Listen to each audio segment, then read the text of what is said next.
जैसा प्रतापी राजा, आपको मैं पहचान गया, आप बताओ कि ना बताओ।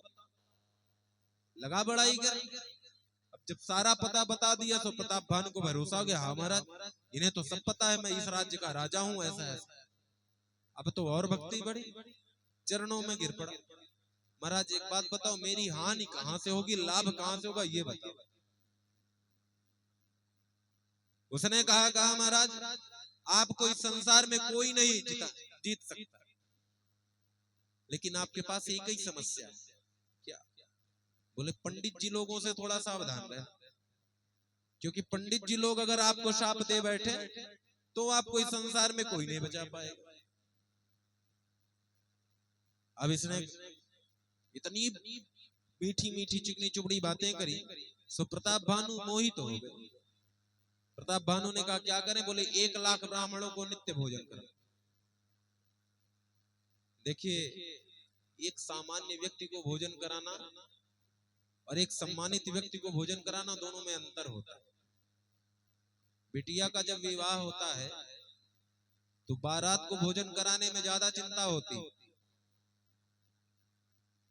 बारात में अगवानी होनी चाहिए महाराज, किसी प्रकार की कोई कमी ना होने पाए। और वहीं कोई और आयोजन हो जाए, मान लीजिए किसी की गति हो गई, संस्कार हो जाए, तो इतनी चिंता नहीं रहती। अब इसमें काहे की चिंता, खाएं तो खाएं, ना खाएं तो ना खाएं। तो जब सामान्य से व्यक्ति को भोजन कराने में इतनी चिंता, तो सम्मानित ब्राह्मण गुरु को भोजन कराना है तो बहुत विचार के कराना चाहिए। तो इसने इतनी संख्या बता दी 1,00,000 कि किसी न किसी दिन तुम गलती जरूर करोगे। तो इन्होंने कहा ठीक है। और जब ये हुआ कि सब उपस्थित है, तो इसने कहा, जो राजा था उसने कहा एक काम करो, आपका जो रसोइया है मैं उसका अपहरण कर लूंगा और मैं स्वयं वेश बदल करके वहां पर तुम्हारे यहाँ ब्राह्मणों को भोजन बनाऊंगा, क्योंकि ब्राह्मणों को भोजन बहुत प्रिय, भोजन बहुत ही सुंदर होना चाहिए, स्वादिष्ट होना चाहिए। अब इसने इतना ज्यादा मोहित कर लिया था कि इनको समझ में नहीं आ रहा है कि आखिर सही क्या और गलत क्या। इन्होंने कहा ठीक। उधर वो गया है जो इनका दुश्मन था, उसने इनके रसोइया का अपहरण किया और एक दैत्य को भेजा। दैत्य ने स्वरूप बना करके गया वहां पर और दैत्य भोजन बनाया। और जब भोजन बनाया, ब्राह्मण आए भोजन करने के लिए, तब उसी ने ब्राह्मणों का मांस उसी भोजन में मिला दिया।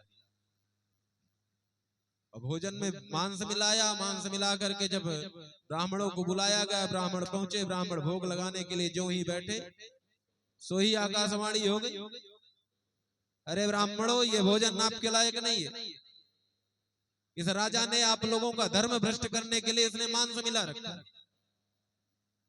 और ये व्योमवाणी कौन कर रहा है? बोले वही दुष्ट, इसका जो शत्रु है। ऐसी आकाशवाणी किया कि सब ब्राह्मणों ने जब सुना तो क्रोधित हो गए, सबने शाप दे दी, तुम जाओ राक्षस हो जाओ। जब शाप दे दिया तब भगवान ने भी आकाशवाणी की कि अरे ब्राह्मणों, आपने शाप तो दे दिया, लेकिन इसमें इनका कोई अपराध नहीं, ये तो इनके दुष्ट शत्रु की वजह से यह हुआ।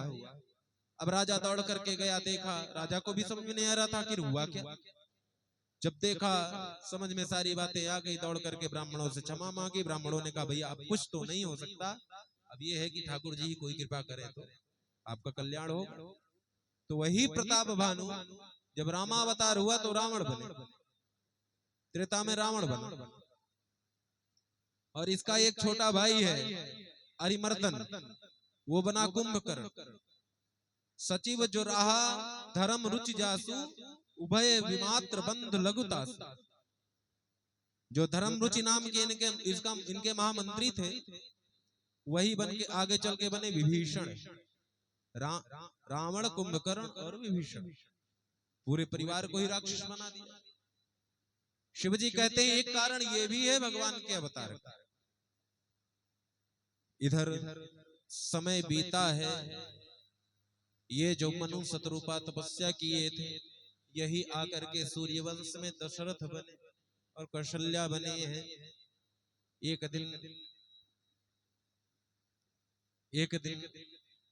दशरथ जी अपना मुख देख रहे थे तो देखते हैं कि एक बाल पक गया। जब बाल पका तो चिंता जग गई। एक बार भूपति मन माही भई गलानी मोरे सुतना है। अरे अब तो बाल भी पक गए, अब तो वृद्धावस्था आ गई, अब भी पुत्र ना है। सो इधर दशरथ जी कहाँ गए? बोले गुरु जी के पास गए। गुरु गृह गयो तुरत मही पाला। गुरु गृह गया गो तुरत मही पाला। चरण लागे करी विनय बिसारा। चरण लागे कर विनय बिसारा। निज दुख सुख सब गुरु ही सुनायो। निज दुख सुख सब गुरु ही सुनायो। कहीं वशिष्ठ राहु वेदे समुझायो। अब कही वशिष्ठ बहु विधि समुझाया। करे वशिष्ठ राहु वेदे समुझायो। कही वशिष्ठ बहु विधि समुझाया। दशरथ जी आज गुरु जी के पास गए हैं। अपना जितना दुख सुख है सब गुरु जी के सामने रख दिया। अब जब गुरु जी ने सुना तो गुरु जी ने कहा भैया चिंता मत करो, धरहूं धीर हुई है सोत चारे। ये धरहु धीर होई धगे सोत चारी। धरहूं धीर हुई है सोत चारे। ये धरहु धीर होई धगे सोत चारी।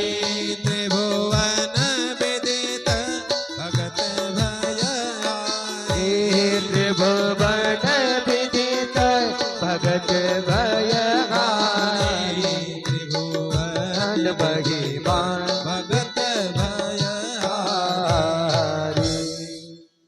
भगवान ने गुरुदेव भगवान ने कहा आप चिंता मत करो, आपके यहाँ एक नहीं चार चार पुत्र होंगे।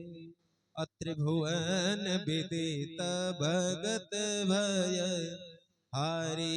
गुरु जी मानो कहना चाहते हैं कि आपने जो वरदान मांगा था उसका समय अब आ चुका है।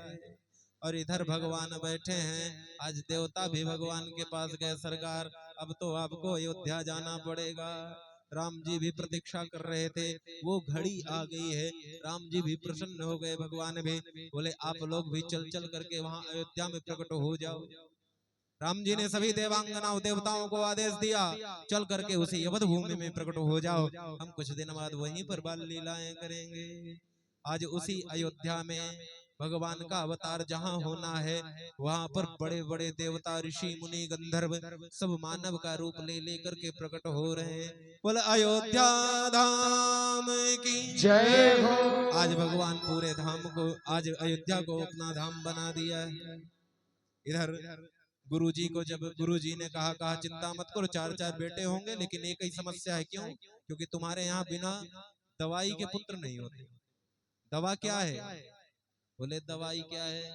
बोले कि पूरे सूर्यवंश में एक ही समस्या है, पुत्र यज्ञ हर वंश में करना ही पड़ा है।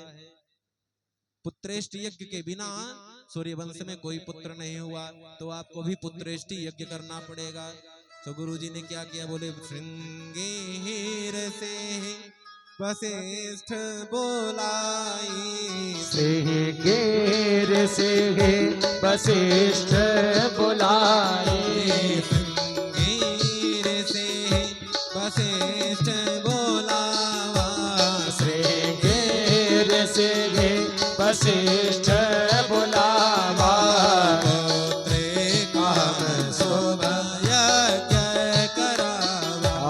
पुत्र काम शुभ यज्ञ करावा।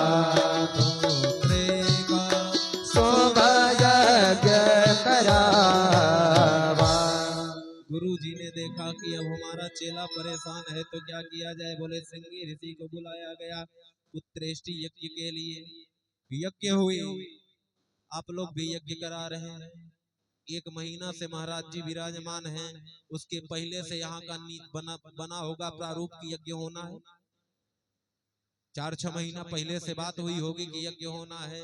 आज गुरु जी ने भी दशरथ को समझाया, बोले यज्ञ तो करोगे लेकिन उसके नियम बहुत होते हैं, तो बोले 6 महीना ट्रेनिंग करो, यज्ञ में जजमान बनने की ट्रेनिंग करो 6 महीना। क्यों? क्योंकि यज्ञ में क्रोध नहीं होना चाहिए, यज्ञ में लोभ नहीं होना चाहिए, यज्ञ में व्यक्ति को समभाव रखना चाहिए। अगर ये नहीं हुआ तो यज्ञ का फल नष्ट हो जाता है। यज्ञ में उपयुक्त हर वस्तु पूजनीय हुआ करती, झाड़ू से लेकर ध्वज तक। इसलिए यज्ञ जब हो रहा हो तो उसमें यज्ञ की पात्रता आनी चाहिए। गुरुजी ने कहा तुम गड़बड़ करोगे, 6 महीना तक ट्रेनिंग दिया, उसके बाद में समझ में नहीं आई तो गुरुजी ने कहा तुम रुको हम सब करवा लेंगे। श्रृंगी ऋषि को बुलाया गया, श्रृंगी ऋषि और आचार्यों ने मिलकर के पुत्रेष्टि यज्ञ किया। यज्ञ के प्रभाव से अग्नि देवता चरु लेकर के प्रकट हुए। प्रकटे अग्नि चरु करलीन है, चरु लेकर के प्रकट हुए। वही चरु दशरथ जी को दिया गया। जाकर के आप 4 रानियों को, 3 रानियों को दो। दशरथ जी लेकर के गए। आधा भाग कौशल्या जी को दिया गया, आधे का आधा सुमित्रा जी को दिया गया, शेष कैकेयी जी को दे दिया गया। तीनों को बांट करके दिया गया। और इसका प्रभाव ये हुआ कि कालांतर में प्रभु का प्राकट्य हुआ। और जब आज प्रभु का प्राकट्य हुआ है तो भगवान सामान्य संसार में जब जीव प्रकट होता है तो कैसे होता है? छोटा सा बच्चा है,